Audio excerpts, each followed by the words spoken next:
ఒక వేసవికాలంలో బాగా ఎండలు మండిపోతున్నాయి. అప్పుడే శివదత్తుడు అటువైపుగా గుర్రం మీద వెళ్తున్నాడు. అతనికి చాలా దాహంగా ఉంది. అప్పుడే ఒక ఊరి చివర ఒక నీళ్లబావి కనిపించింది. గుర్రాన్ని ఆపి నీళ్లబావిలోకి చూశాడు. అబ్బా, బాగా దాహంగా ఉంది. బావిలో నీళ్లు కూడా నిండుగా ఉన్నాయి. కాని బావి తాలూకా మనుషులు ఎవరూ ఇక్కడ కనిపించటం లేదే. అక్కడ దగ్గరలో చెట్టు కింద ఒక సాధువు కూర్చుని ఉండటం చూసి అతనితో, స్వామీ, ఈ బావి యజమానులెవరో మీకేమైనా తెలుసా? లేదు నాయనా. అయినా ఇప్పుడు నీకు ఆ బావి యజమానితో ఏం పని? నాకు చాలా దాహంగా ఉంది. కాస్త ఆ బావి నీళ్లతో దప్పికి తీర్చుకుందామని. దానికి యజమానితో ఏం పని నాయనా? నీకు కావలసినన్ని నీళ్లు తీసుకుని తాగు. లేదు, యజమాని అనుమతి లేకుండా నేను ఆ బావి నీళ్లను ముట్టుకోను. అది తప్పు. అలా అని ఆ యజమాని వచ్చేవరకు ఇక్కడే ఉంటావా ఏంటి? అవును స్వామీ, ఇక్కడే వేచి ఉంటా. హొట్టి పిచ్చివాడికి మళ్ళే ఉన్నావే. ఇలా అయితే ఎలా బ్రతుకుతావు ఈ లోకంలో? కనీసం ఊరిలోకి వెళ్ళి ఇంకెవరినైనా నీళ్లు అడిగి తాగు. లేదు, నాకు ఈ బావి నీళ్లే తాగాలనుంది. కాబట్టి ఇక్కడే వేచి ఉంటాను. సాధువు అతన్ని కొంచెం ఆసక్తిగా చూస్తూ అమాయకుడు అనుకుంటూ నవ్వుకున్నాడు. శివదత్తుడు మాత్రం అలా చాలాసేపు ఆ బావి యజమాని అక్కడికి వచ్చేవరకు వేచి ఉన్నాడు. అప్పుడే అక్కడికి బావి యజమాని అయిన రామయ్య అక్కడికొస్తాడు. అతన్ని చూసి, అయ్యా, మీ బావిలో నీళ్లు నేను కాస్త తాగొచ్చా? తాగు బాబూ, దానికేం భాగ్యం. అలా యజమాని అనుమతితో ఆ బావిలోని నీళ్లు తాగుతాడు శివదత్తుడు. అలా ఉండగా కొద్ది దూరంలో ఒక పండ్ల చెట్టు కనిపిస్తుంది. దాంతో, అయ్యా, ఆ పండ్ల చెట్టు మీదేనా? నాది కాదు బాబూ, అది నా పొరుగింటివాడైనా వెంకయ్యది. ఓహో, అలాగా. అతనెక్కడున్నాడు? తన ఇంటి దగ్గరే ఉన్నాడు బాబూ. ఎందుకు బాబూ, అతనితో ఏమైనా పనుందా?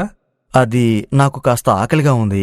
కాబట్టి అతను అనుమతిస్తే ఒక 4 పండ్లు తిందామని. అయ్యో, మీరు మా చెడ్డ మంచోళ్లా ఉన్నారే. 4 పళ్ల కోసం వాణ్ణి అడిగేదేముంది బాబూ. మీరు కావాల్సినన్ని తీసుకుని తినండి. వాడు ఏవైనా అంటే నేను చూసుకుంటాను. అలా కాదయ్యా, నేను అనుమతి లేకుండా ఎవరి వస్తువులు ముట్టుకోను. అలాగే ఎవరినుంచి ఏమీ తీసుకోను. అది నా ధర్మం. అందుకే అతని ఇల్లెక్కడో చెప్పండి. నేను వెళ్ళి అతని అనుమతి తీసుకుని ఈ పళ్ళు తింటాను. ఈ రోజుల్లో కూడా ఇలాంటి వాళ్ళు ఉన్నారంటే ఏదో వింతలా ఉందయ్యా. సరే రండి, తీసుకెళ్తాను. అలా రామయ్య శివదత్తుడిని తన పొరుగింటి వెంకయ్య దగ్గరికి తీసుకువెళ్తాడు. అప్పుడతన్ని అనుమతి అడిగి తిరిగి మళ్ళీ ఆ చెట్టు దగ్గరికి వచ్చి చెట్టుకు ఉన్న పళ్లలో 4 పళ్ళు తీసుకొని తింటాడు. ఇదంతా చూసిన సాధువు, ఏమయ్యా, ఎవరయ్యా నువ్వు? మరీ బుద్ధిమంతుళ్లాగా ఉన్నావు. అసలు ఎక్కడి నుండి వస్తున్నావు? ఎక్కడికి వెళ్తున్నావు? నేను దేశాటన చేస్తున్న యువరాజుని. అంతకంటే నా గురించి చెప్పడానికి ఇంకేమీ లేదు స్వామీ. ఎందుకు నువ్వింత న్యాయబద్ధంగా నడుచుకుంటున్నావు? దీని వెనుక ఏదైనా మర్మముందా రాకుమారా? అది మీకు తెలియాలంటే మా తాత గురించి మా నాన్న గురించి ముందు మీరు తెలుసుకోవాలి. అవునా? సరే చెప్పండి యువరాజా. నిన్ను ఇంత న్యాయబద్ధంగా పెంచిన వారి గురించి నాకూ తెలుసుకోవాలి అన్న కుతూహలం ఎక్కువైపోతున్నది. ఇక్కడికి దగ్గర్లో ఉన్న సింహాళ దేశం మాది. మా తాత మహారాజు ఇంద్రజిత్. ఒకరోజు మా తాత దర్బార్లో ఉండగా అక్కడికొచ్చిన మంత్రి, మహారాజా, రాజ్యంలో పరిస్థితులు చేయిదాటిపోతున్నాయి. ఏం చేయాలో పాలుపోక ఆందోళనగా ఉంది. ఏమైంది మంత్రివర్యా? అంతలా గందరగోళం సృష్టిస్తున్న పరిస్థితులు ఏమున్నాయి మన రాజ్యంలో? ఎవరో ఒక గజదొంగ రాత్రి పగలు తేడా లేకుండా మన రాజ్యంలో చేతికందినవన్నీ తస్కరిస్తున్నాడు. అవునా? మరి మన రక్షక భటులతన్ని ఇంకా పట్టుకోకుండా ఏం చేస్తున్నారు? లేదు మహారాజా, మన రాజ్యమంతా గస్తీని పెంచాం. రాత్రి పగలు తేడా లేకుండా అందర్నీ గమనిస్తున్నాం. కానీ ఏమిటి? చెప్పండి. ఒక్కరు కూడా అనుమానాస్పదంగా కనిపించలేదు. బయటినుంచి ఒక్క పురుగు కూడా లోపలికి రాలేదు. లోపల్నుంచి బయటికి ఒక్క పురుగు కూడా పోలేదు. మరి దొంగతనాలు ఎలా జరుగుతున్నాయి మంత్రివర్యా? అదే మాకు అర్థం కావడం లేదు మహారాజా. ఆ దొంగ గురించి వేగుల నుంచి కాకుండా ప్రజల నుంచి మనకు సమాచారమేమీ లేదా? నిజానికి వాళ్లు చాలా కోపంగా ఉన్నారు మహారాజా. ఇన్ని దొంగతనాలు జరుగుతున్నా మీరు పట్టించుకోకుండా నిమ్మకు నీరెత్తినట్లు ఉన్నారు అని మిమ్మల్ని అనరాని మాటలు అంటున్నారు. ఇన్నేళ్లలో ఏ రోజు ఒక్క మాట కూడా పడకుండా పాలన సాగించాను. అలాంటిది ఈరోజు నన్నే ప్రజలు అసహించుకునే స్థితికి కారణమైన ఆ దొంగ ఎవడైనా సరే వాడిని తీసుకువచ్చి 2 రోజుల్లో నా కళ్ల ముందు కట్టిపడేయండి. చిత్త మహారాజా. అలా అని చెప్పి అక్కడి నుంచి వెళ్లిన మంత్రి మొత్తం సైనిక బలగాన్ని రంగంలోకి దించి ఆ దొంగ ఎట్టి పరిస్థితుల్లోనూ తప్పించుకోకూడదు, వాడు 2 రోజుల్లో మహారాజుగారి ముందు ఉండాలి అని హుకుం జారీ చేస్తాడు. దాంతో సైనికులందరూ కష్టపడి దొంగని బంధించి రాజు ముందు ప్రవేశపెడతారు. అది చూసి రాజు కోపంగా, ఏమిటయ్యా మంత్రి, ఏమిటిది? నా కుమారుణ్ణి, అది కూడా ఈ రాజ్యానికి కాబోయే రాజుని నా ముందే ఒక బందీగా నిలబెట్టారు. ఎంత ధైర్యం మీకు? ఈ దుశ్చర్యకు అర్థమేమిటి? క్షమించండి మహారాజా, మీరు చెప్పిన విధంగానే మేమా దొంగ కోసం వేట సాగించాం. ఆ దొంగ మన యువరాజే అని తెలిసింది. అందుకని మీ మాటని జవదాటకూడదని మీరు చెప్పిన విధంగానే అన్ని ఆధారాలతో మీ ముందు బంధించి నిలబెట్టాము. మా కుమారుడు దొంగనా? ఏం మాట్లాడుతున్నారు మంత్రి? నేను చెప్పేది నిజమే మహారాజా. కొద్ది రోజుల క్రితం జూదానికి వ్యభిచారానికి బాగా బానిసైపోయిన మన యువరాజుకి ఒక్క బంగారు కాసు కూడా ఇవ్వొద్దని మీరు మన కోశాధికారికి హుకుం జారీ చేశారు కదా. అవును మంత్రి, చేశాను. నా కుమారుడు తప్పుదోవ పడుతున్నాడని, అలా చేస్తే అతనిలో మార్పు వస్తుందని. కాని దానివల్ల యువరాజు ఈ మార్గాన్ని ఎంచుకున్నారు. యువరాజు కావడంతో ఇన్నాళ్లు మాకతని మీద అనుమానం కలగలేదు. కాని లోతుగా విచారిస్తే అసలు విషయం బయటపడింది. సరే, నా పాలనలో ధర్మం ఎప్పుడూ 4 పాదాల మీద నడవాలని కోరుకుంటాను. కాబట్టి నా కుమారుడు అని కనికరించేది ఏమీ లేదు.